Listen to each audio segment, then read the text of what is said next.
So this is the 302 out of a 96 F-150. It's not the high output, but it will be. It's 56,000 miles. I picked it up pretty cheap. My buddy Derek helped me go get it up in Cleveland. So now it's time to start the ripping apart. Pull off the cables.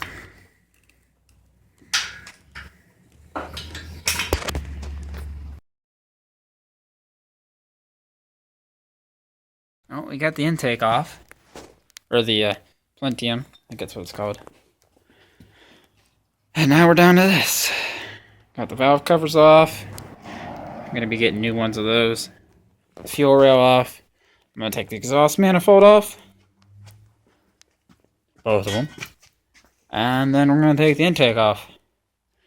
The plan is to go to carburetor. So I'm also going to do the timing chain. But that'll be at a later date. Probably be making a road trip up to Summit this weekend. So I'll come back whenever I get the exhaust manifolds off. Well, the exhaust manifolds are off. I set them on the bench. Both of them are off. Now comes the intake. I already took the fuel rail off. Set it over there. And since we're getting it carbureted, we're going to need a new intake anyway, so here's to hoping we don't snap any of the bolts. It's the end of the night. For tonight. Got everything off, got the intake off. I had one stubborn bolt, but gonna have to get that out. So far, everything seems good. Everything checks out. Everything's straight. I'm gonna be cleaning it up. Got the old gasket off and stuff.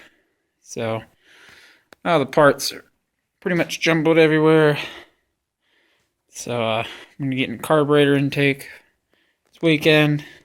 And, be tearing it down here soon. So, I'll probably put that in the next video. So, alright, well, until next time.